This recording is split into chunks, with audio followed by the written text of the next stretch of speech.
Hi friends, hello, welcome to our channel. ఈరోజు నేను sambar prepare చేశాను. ఇంట్లో ఉండే వాటితో నేను ఎలా సాంబార్ ప్రిపేర్ చేస్తానో చూపిస్తాను.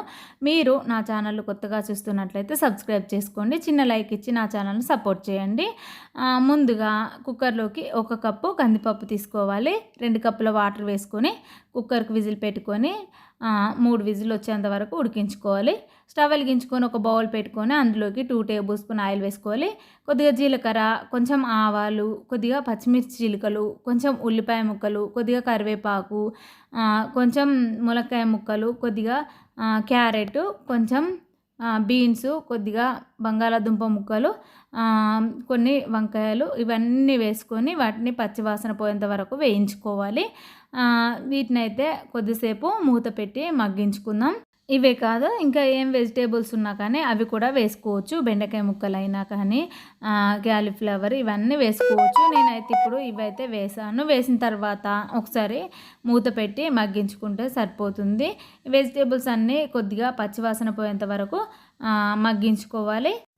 ఇప్పుడైతే వెజిటేబుల్స్ మగ్గిపోయాయి, ఒకసారి అయితే చూద్దాము. ఇక్కడైతే వెజిటేబుల్స్ అన్నీ మగ్గిపోయినాయి. మగ్గిన తర్వాత వాటిని ఒకసారి కలుపుకొని అందులోకి ముందుగా కట్ చేసుకున్న టమాటాలను వేసుకోవాలి. ఒక టమాటా పెద్ద సైజుది కట్ చేసుకొని వేసుకుంటే సరిపోతుంది. ఇది కొంచెం పులుపు కోసం మరియు మంచి టేస్ట్ వస్తుందండి. ఇలా వేసుకున్నాం అనుకోండి. ఇప్పుడైతే కొద్దిసేపు మూత పెట్టి మగ్గించుకుందాం. ఇప్పుడైతే మగ్గిపోయింది. మగ్గిన తర్వాత అందులోకి 2 టేబుల్ స్పూన్ కారము, తగినంత సాల్ట్, 1 టేబుల్ స్పూన్ వెల్లుల్లి పేస్టు, 1 టేబుల్ స్పూన్ ధనియాల పొడి, 1/2 టేబుల్ స్పూన్ మెంతి పొడి, 1/2 టేబుల్ స్పూన్ జీలకర్ర పొడి, 1/2 టేబుల్ స్పూన్ పసుపు, 1/4 టేబుల్ స్పూన్ గరం మసాలా, ఇవన్నీ వేసుకొని ఒకసారి కలుపుకొని మూత పెట్టి మగ్గించుకోవాలి. ఇవి కొద్దిగా మగ్గిన తర్వాత అందులోకి ముందుగా ఉడికించుకున్న కందిపప్పును వేసుకోవాలి.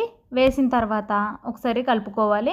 ఇందులోకి నేనైతే ముందుగా నానబెట్టుకున్నాను చింతపండు రసాన్ని, అయితే ఆ రసం అయితే ఇందులో వేసుకోవాలండి. వేసిన తర్వాత ఇందులోకి తగినంత వాటర్ వేసుకోవాలి.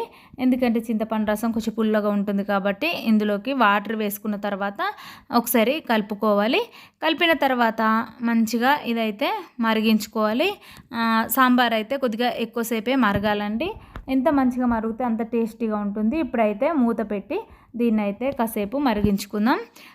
ఇక్కడైతే చూడండి, సాంబార్ అయితే మరిగింది. మరిగిన తర్వాత ఇందులోకి కొద్దిగా కొత్తిమీర వేసుకుంటే సరిపోతుంది. ఈ సాంబార్ అయితే ఇడ్లీలోకి కానీ, రైస్లో కానీ, దేనిలోకైనా చాలా టేస్టీగా ఉంటుంది. ఇంతటితో ఈ వీడియో కంప్లీట్ అయింది. మీకు నా వీడియో నచ్చిందనే అనుకుంటున్నాను. మీకు నా ఛానల్ నచ్చినట్లయితే లైక్ చేయండి, కామెంట్ చేయండి, సబ్స్క్రైబ్ చేయండి.